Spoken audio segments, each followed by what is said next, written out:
Hey there, and welcome to my video on arc length. This video is going to be focusing on how to determine the exact length of an arc for a smooth curved function. This is not going to get into the types of curves that we might see with parametric functions, where you might see, let's see, like with parametric functions, sometimes you'll see things that kind of look like these little rose petal kind of things like that. Uh, or maybe you might see, I don't know, something that kind of does one of these things here, or something like that. We're not going to be looking at the lengths of curves of those types of parametric functions, although the method that we will be looking at here is very similar to the length of an arc with those types of functions as well. We're not going to be looking at any specific type of function, although it's reasonable to think that a lot of things that we're going to be looking at here are going to be kind of polynomial based, for the fact that we're looking for something that's going to be smooth, continuous, and differentiable. So that's what this little bit here is talking about, as far as how we want to how we approach the idea of finding what the length of the arc is going to be. Well, essentially, if I want to know the length of a curve, what they started off with was by looking at the Pythagorean theorem and breaking it up into little pieces and then just adding up the lengths of the pieces. And which is fine, it gives you a good approximation of what we're going to be looking at. But of course, at some point we want to know not what the approximation is, but what is the actual area going to be. So it's based off of the distance formula that we have in geometry. Now, if you don't remember the distance formula from geometry, we say the distance is equal to the square root of x2 minus x1 quantity squared plus y2 minus y1 quantity squared. I mean, it's just the Pythagorean theorem, where you're kind of, picking one segment and you're basically kind of making a triangle here. And the hypotenuse isn't exactly going to, it's a straight segment. It's not going to be the length, it's not going to have that bend in it the way the curve does. But this segment, if we take all of the individual segments and kind of add them up, that is essentially what we're going to be looking at here to approximate the excuse me, approximate the length of the curve over a given interval. Now, in this case, we're looking at the interval from 0 to 3, where the change in the x values is going to be in 0.5 increments. So it's going to be increasing at a half a space each time. So if I'm looking at the distance formula here, just picking one point to the next, let's look at this one here. And this is, if you don't have a calculator, make sure you have a calculator when you're doing this stuff here. This is what we're looking at here is, this would be my delta y, this would be my delta x. And if I'm looking for the distance between these 2 points here, between when x is 0 and x is 0.5 for the first interval, here we're looking at the distance formula to say, okay, well, we're going to say 0.5 minus 0 squared for the two x values, and then we'll say plus 3.125 minus 4 squared for the two y values of that point. and we're going to just type that into our calculator. Now what it's asking us to do in the table, it's asking us to identify what interval are we looking at. So in this case, I'm looking at the interval from 0 to 0.5. And when I do the distance formula with my points that we have plugged into it, we get a length of 1.00778. Now again, this is something that you should absolutely be using some kind of a calculator for to help you with the arithmetic. And what I want you to do now is just go ahead and pause the video and finish filling in the rest of the table so you can find out what the approximated length will be is using the distance formula. And presuming that you have done that, I'm going to just go ahead and fill in the rest of the table here. So if you just did the distance formula for each little subinterval, so from 0.5 to 1 we have a length of about 0.8, from 1 to 1.5 we got 0.625, and then 0.515, and then it goes back to 515, and then 0.625. So we're definitely seeing some asymmetry here, and I would presume that this particular function is, at least this section of the function is going to be probably parabolic because it does appear symmetric in the lengths that we're getting. And then we just add up the values here, and I get a total of 4.08895 for the length. And that's all we're looking at here using the distance formula to give us an approximation.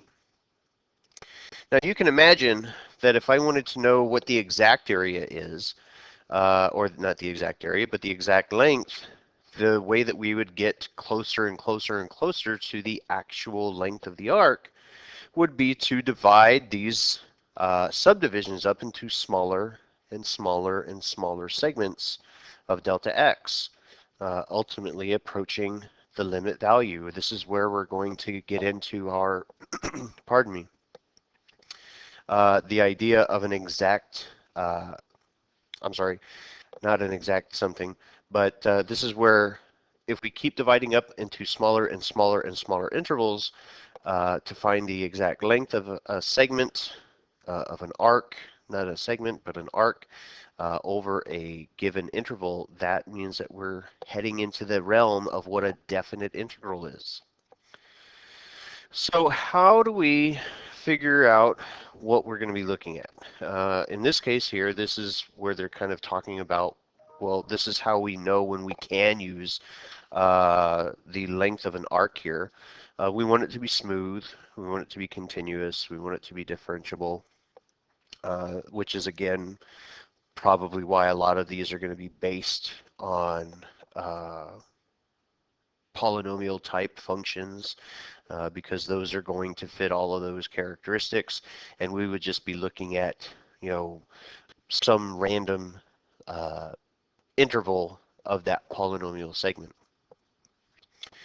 So that's kind of what we're going to be looking at here. So this is very similar. You can draw your own sketch however you want to, but we're just taking a curve and we're breaking it up into some subintervals here. And what it's telling you to do is it's telling you specifically to look at the curve between 2 points. And that's kind of what we have illustrated here. So we have this point here and we have this point here where we're showing our delta x and our delta y are changing horizontal versus vertical motion. And that is what's getting us this curve, that segment there, to approximate the length of the curve on that particular interval. Okay, so that here, I know it has, I just stole this picture off of the Google search and say, hey, that looks pretty useful, but I'm going to refer to this as DL. So if this is like dx and dy, we're going to look at that as dl for the length of that segment. So that's what we're looking at. We're going to just focus on one segment because this is the idea of, how can we use our reasoning skills to figure out a way to do this for the entire segment and not just one piece of the segment. So according to the Pythagorean theorem, or the distance formula, that segment that I'm calling dl I would find the length of it using the distance formula. In this case, I would be looking at the change in my x values squared plus the change in my y values squared. So if I'm going to be looking at a definite integral to identify the length of the actual arc and not approximate it, this is where we're going to be getting into an integral of some kind. So here, this is what I'm looking at. I'm thinking about this in terms of it, we're talking about an arc length, okay? And the arc length is going to be the integration of that side that I've labeled dl. Well, the integration of that side dl would just be the length of the arc. So how do we get to that length of the arc from the distance formula? So essentially what we're doing is we're going to take that function, let's say dl, to be equal to the square root of dx squared plus dy squared. And what we do is we're going to integrate both sides. Well, the left side is pretty straightforward. We already know that that's just going to be L. But what am I going to get on the right side? Well, we have to do a little bit of arithmetic before we really do the integration on the right side here. The very first thing that I'm going to want to do in the problem, because we do most of our work with respect to x, whether it's a derivative or an integral, because we do something with respect to x, what I'm going to do first is I'm going to factor out the dx squared from the radicand, giving me 1 plus dy squared over dx squared.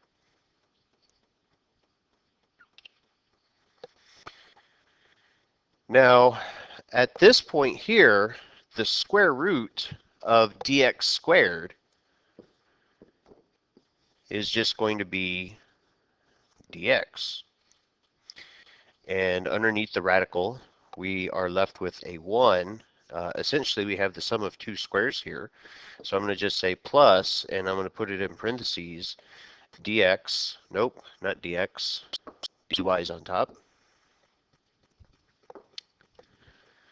dy dx quantity squared. And to clean it up a little bit, to make it, more traditional for what we're used to looking at, we're used to seeing dx kind of at the end. So I'm going to just write it as the square root of 1 plus dy dx quantity squared times dx. Now you can stop there if you want. However, a lot of textbooks, a lot of curriculums, they like to take this bit here and they like to make it a little bit more friendly, kind of using that Leibniz, I can never remember how to pronounce the poor guy's name, the Leibniz notation or the Leibniz notation, where we would kind of look at it more like this, where I would say the length of the arc would be equal to the integration, the definite integration. I really should have like, from A to B on this whole thing. Something showing that it's going to be a definite integral. And we would say 1 plus the derivative of x quantity squared multiplied by dx. And this is usually what we think of in terms of what the arc length formula is. So it's based off of the integration of the distance formula. And this is what we end up with when we wind up doing a little bit of arithmetic. So that is the arc length formula that we have for a given defined interval. Now here they're giving you in your notes two formulas that are basically the same thing, but we want to pay attention to what they're telling us here. Okay, what they're showing us here, they're saying y, the function y is equal to f of x, okay? And if you notice, we're doing the integration with respect to x. Well, what the next bit is telling us here, we're saying x is equal to f of y, and we're going to take the derivative with respect to y. So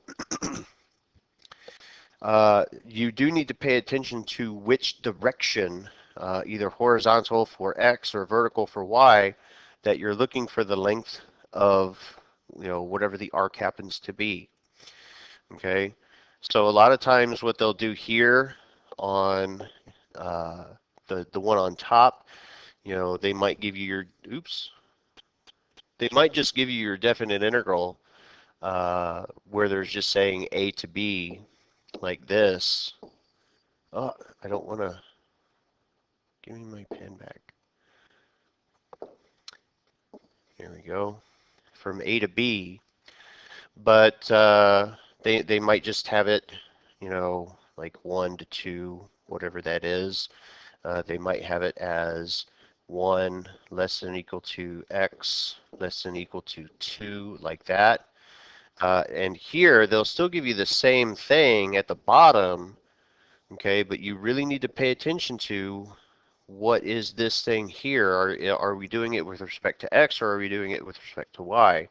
So other times you may see it written as like, 3 less than or equal to y less than or equal to 4. So just pay attention to what you're doing the function with, because that's going to make a big difference between what you take the derivative of and then square it.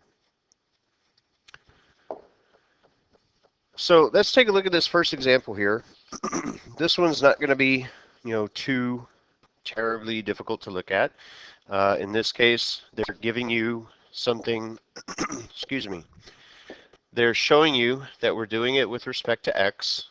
Okay, so we have y is equal to something with respect to x. So that means at some point what we're going to need to do is find the derivative of f of x. And I set my reading glasses down somewhere and I can't find them now. Give me 1 second. Okay, so now I have my reading glasses. I can actually see what I'm going to be looking at here. Now, one thing that I want to point out, if you're watching this video just randomly because you're trying to get help with things, and you can look at the function as it is, but those of you following along with the notes that I'm giving for this class, in your notes, this is f of x, okay? It's just a little typo difference. They're the same thing, but just understand that on your papers for your notes, that says f of x. The function itself is still the same, okay? So we're looking at identifying what is the length of the arc on this particular function over the interval from 0 to 2. So in this case, we're going to go from 0 to 2, square root of 1 plus the derivative of f quantity squared dx. Now, you can do the work underneath the radical if you want to, but it's just a personal preference for me. I'm going to kind of off to the side find, well, what is f prime of x? And then I'll square it, and then I'll substitute it into my limit formula. So if you find the derivative of the function, we're going to end up with, in the here I'm going to get a 2 radical 2 times the square root of x, which would ultimately simplify to be a 2 times the square root of 2x. Okay, so here is the derivative of the given function. Well, now we want to square the function. We want to take that and we want to square it, so that way we can, plug it into the limit formula, or not the limit, the length formula. So here I'm going to say f prime of x quantity squared, in this case will be 2 times the square root of 2x. Oops, I'm writing the square root twice. Square root of 2x quantity squared, which in this case is going to work out to be an 8x.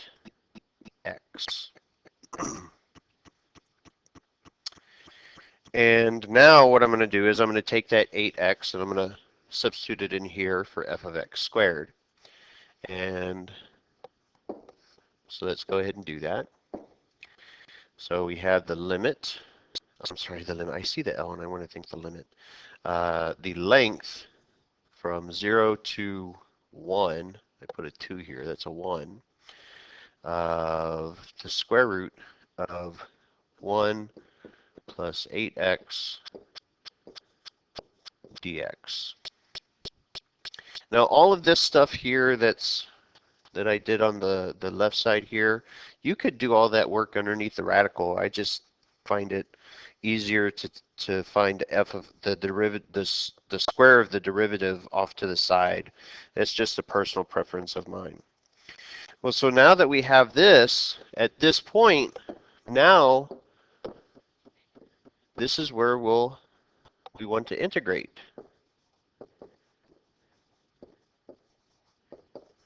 We want to go ahead and integrate this. Now, in this case here, the integration of the square root with the 1 plus 8x in the denominator here, I am looking at wanting to use u substitution to simplify this a little bit. So I'm going to look at u to be the whole radicand, 1 plus 8x. And so that means du will be equal to just 8 dx. And of course that doesn't match the 1 dx that we have here.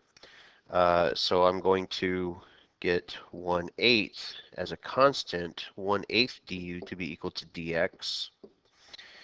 And because I'm doing u substitution with a definite integral, we do need to check to see what is going to happen to my upper and lower bounds.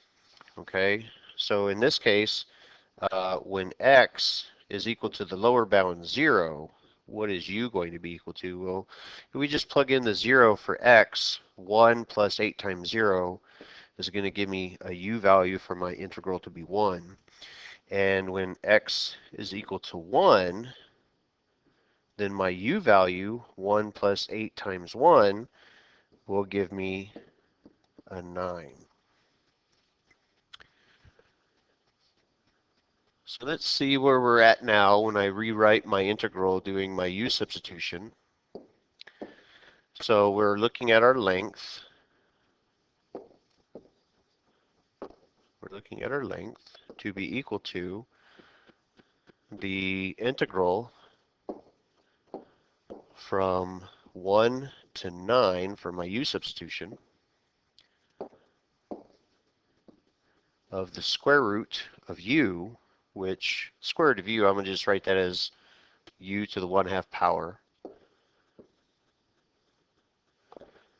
So the square root of u would just be u to the 1/2 power and du, and I'm forgetting my constant 1/8 here.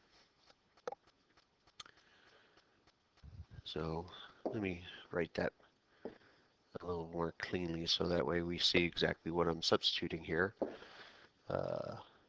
L equals, now let's put that constant in there to see, let's color code everything, make sure everything is on the up and up. There we go.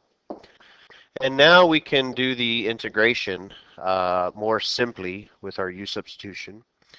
So here we have the constant of the 1/8. When I take the integration, the antiderivative of u to the 1/2 power, that's going to give me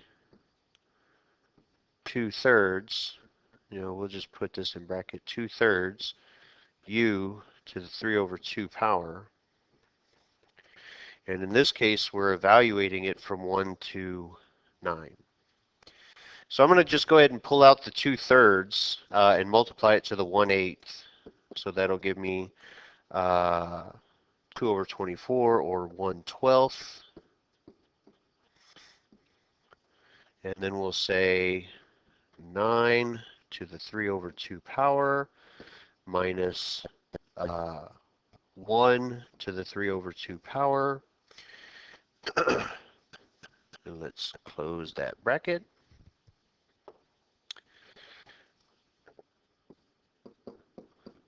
1/12. Let's see.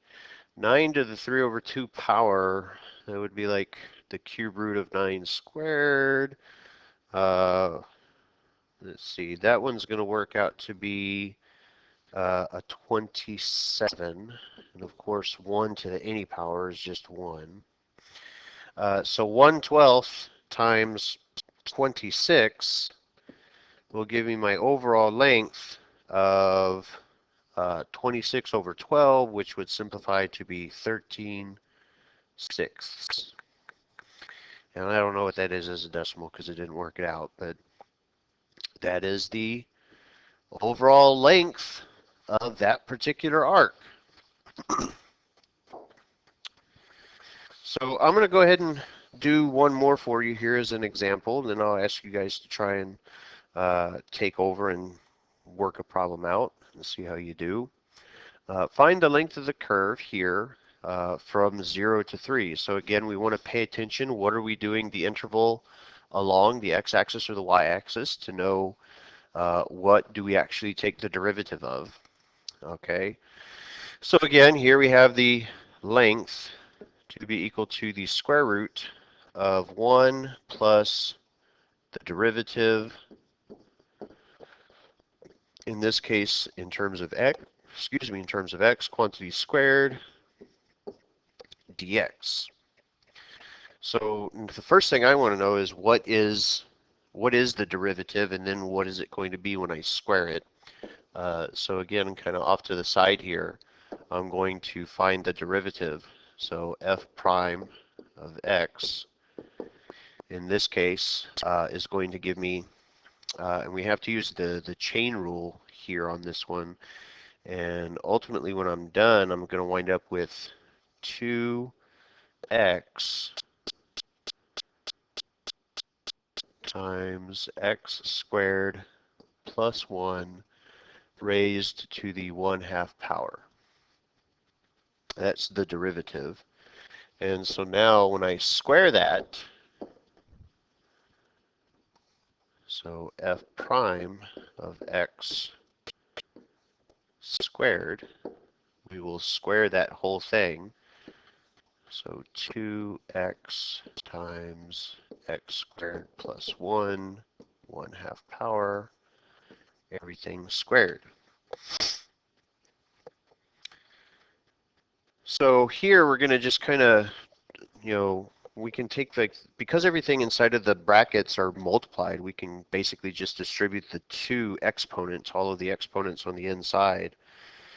So 2 squared will give me a 4, x squared will just be x squared, and x squared plus 1 raised to the 1/2 power would just be x squared plus 1 raised to the power of 1. And in this case, I think I want to go ahead and distribute the 4x squared because I think it will ultimately be a little bit easier when we work through the problem. So let's go ahead and distribute that. And I'm going to say 4x to the 4th power plus 4x squared. And so that's going to be my derivative squared. So coming back to the length equation, we're going to say 1 plus, and then we'll substitute the 4x squared plus, nope, not squared, to the 4th power. 4x to the 4th power plus 4x squared, all of it multiplied by dx. And I'm going to go ahead and put that in standard form. because if I put it in standard form, hopefully something's going to jump out at you here. This is going to be 4x to the fourth plus 4x squared plus 1. What we see with the radicand right now, that is the sum of two squares, and I can factor it, giving me, in this case, it'll be 2x squared plus 1 times 2x squared plus 1, so that'll be quantity squared dx. And because we're taking the square root of something squared, and I'm forgetting my integral symbol here on all of these, and somebody's probably screaming at their phone or their computer or their tablet, whatever they're looking at. So 0 to 3, 0 to 3, 0 to 3. There we go. So now because I have the square root of something squared, we are going to just have 2x squared plus 1, all of it times dx. And now we can find the antiderivative of this. We don't need to do any kind of u substitution because the square root ran away. The antiderivative of a polynomial is pretty easy to do. So in this case, when I take the antiderivative of 2x squared, I'm going to wind up with 2/3 times x to the third power. The antiderivative of 1 will just be 1x, and we're evaluating it from 0 to 3. So let's see what we get here. So we're going to say 2/3 times 0 to the, nope, not 0, 3 to the third power. 3 to the third power plus 3 minus 2/3 times 0 to the third power plus 0. And let's see what we get here. Well, this bit here on the right, 0 to the power of anything is still 0. So 0 times 2/3 is 0, and 0 plus 0, all of this simplifies to be a 0. So all we're really paying attention to is the bracket that I have on the left here. So let's see. 3 cubed is 27, divided by 3 is 9, times 2 is 18. 18 plus the 3 says the length in this case is going to be a whole number of 21. And there we go.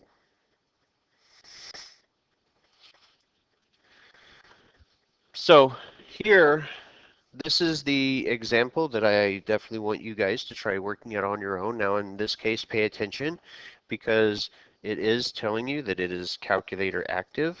Okay, so you should use your calculator to work out what the final solution is going to be with your integral.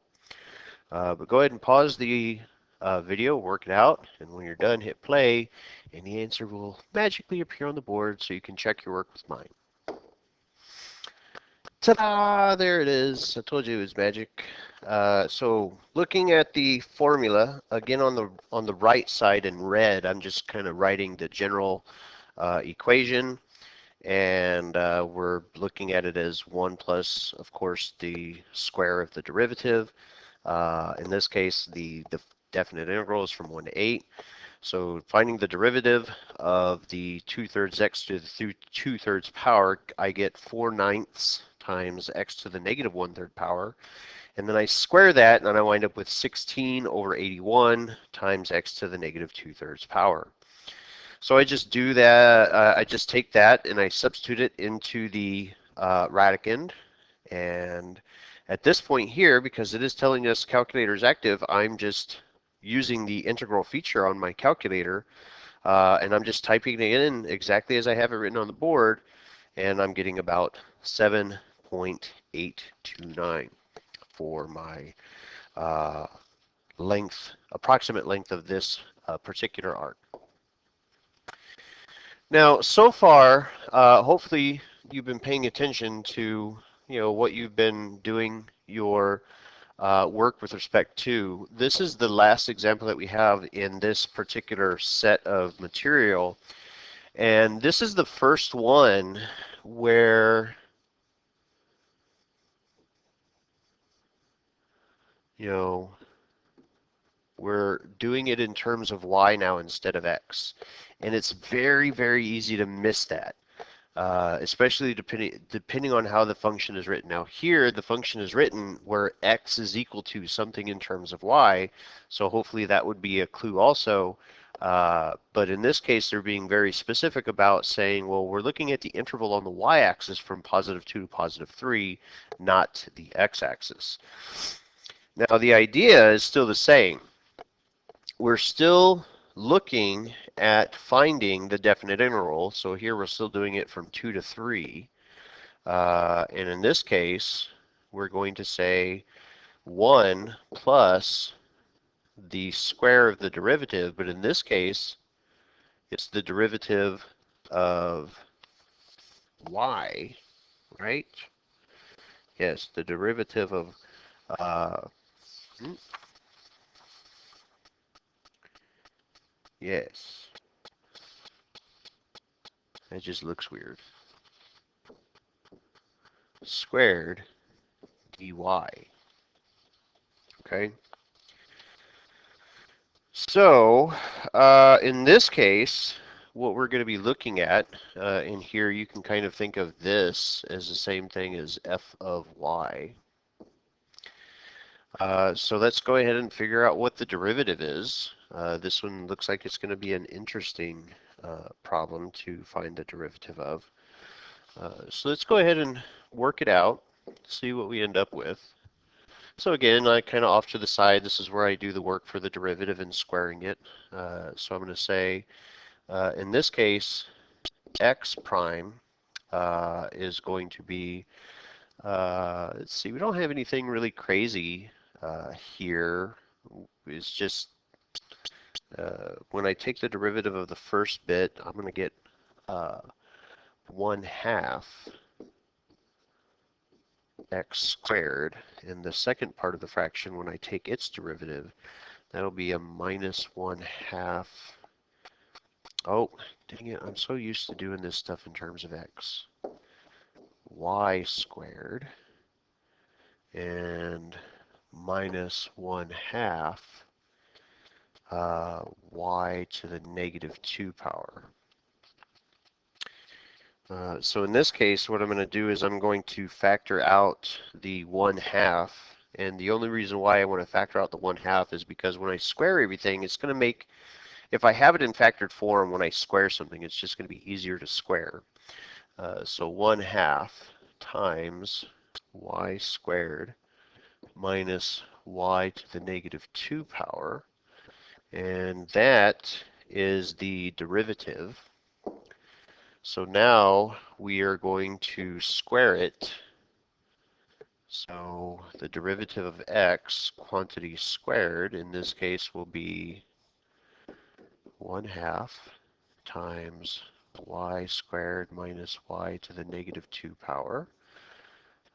All of that squared, giving me 1/4 times y squared minus y to the -2 squared. And we'll go ahead and expand this and try to put it in standard form, because when I put it in standard form, I want to see if I'm going to have any like terms that'll combine, especially with the constant that's already there. So this will be y squared minus y -2 times y squared minus y -2. So that'll be 1/4 times y to the 4th. The y's here are going to give me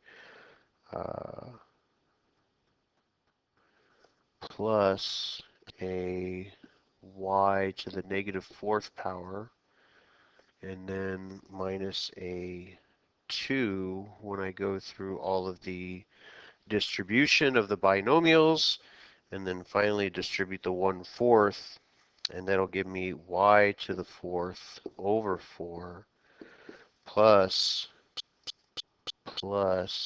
1 over 4y to the 4th. When I'm going to just move the negative exponent to the denominator, negative exponent, and then minus 1/2. So this is what I'm going to use to substitute into my length equation.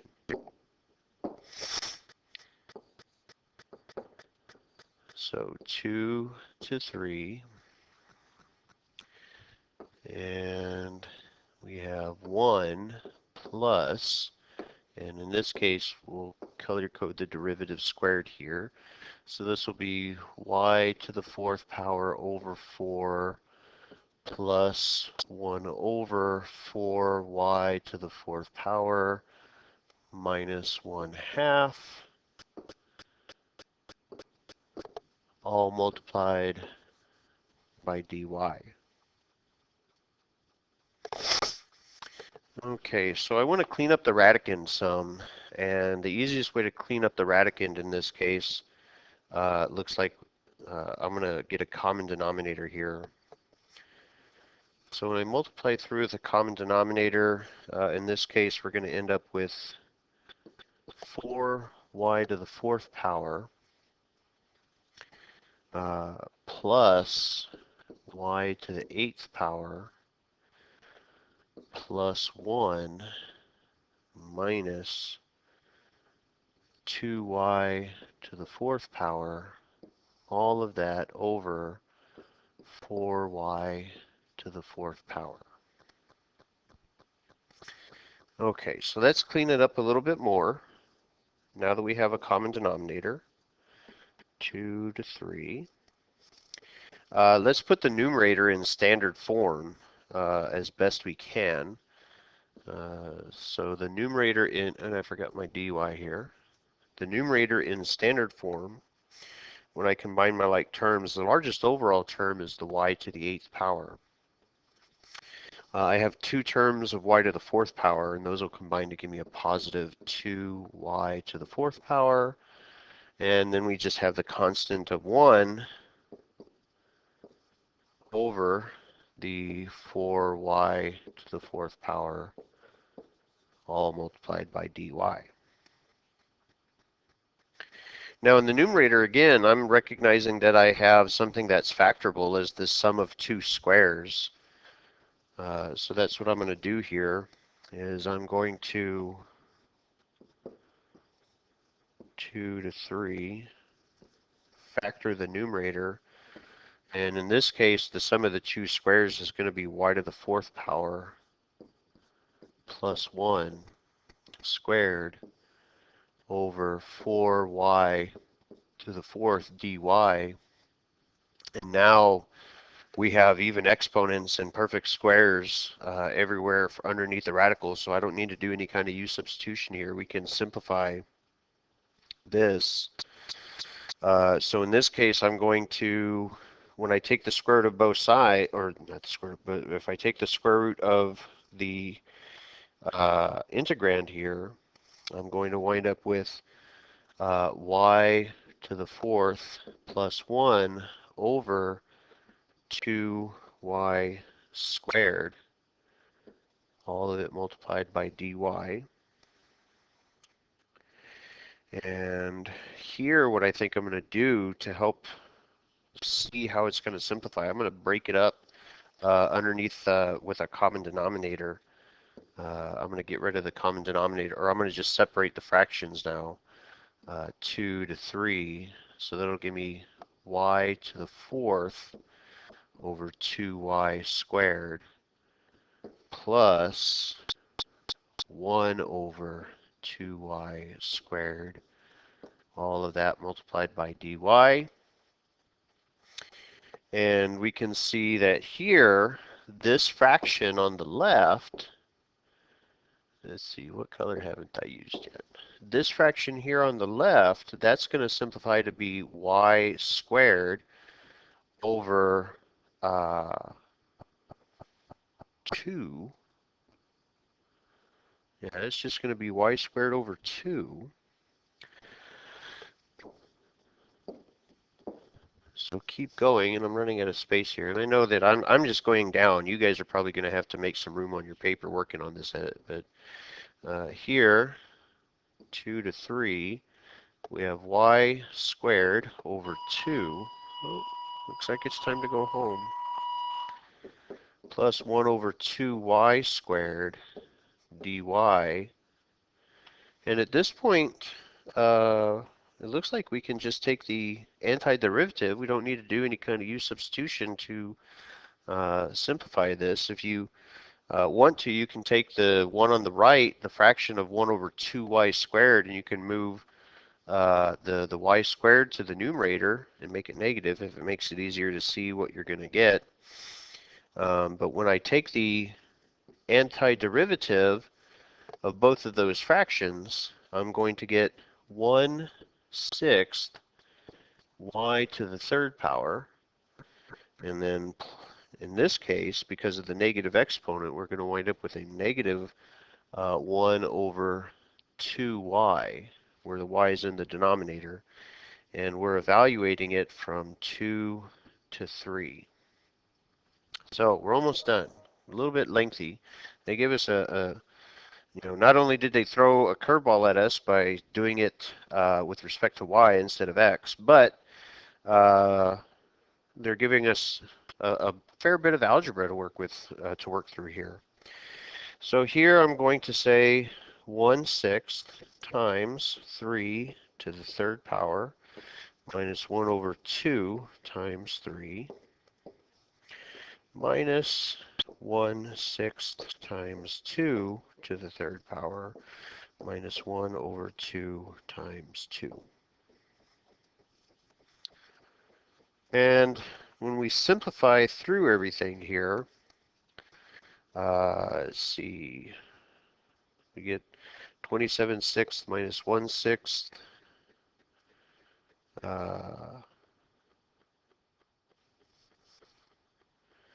That'll be 26 over 6, but that'll simplify to be 13/3.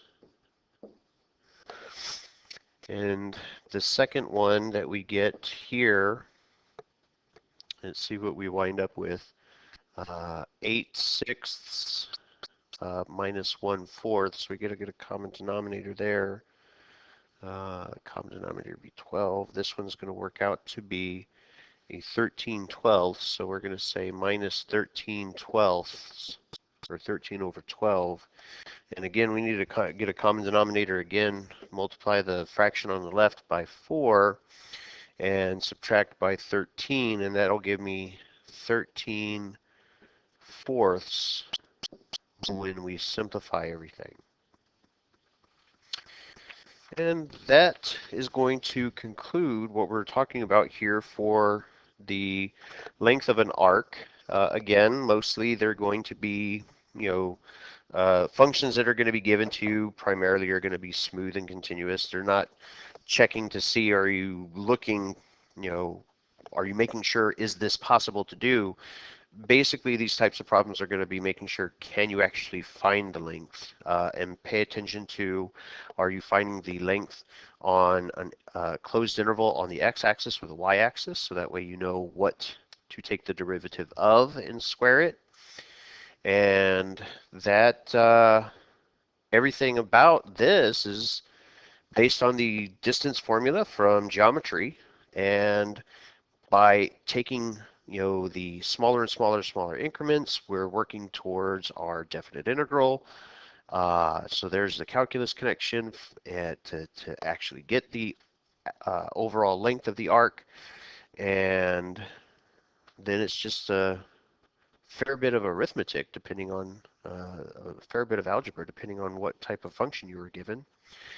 But that's going to wrap it up here. If you have any questions, be sure to get in touch with me and let me know what your thoughts are.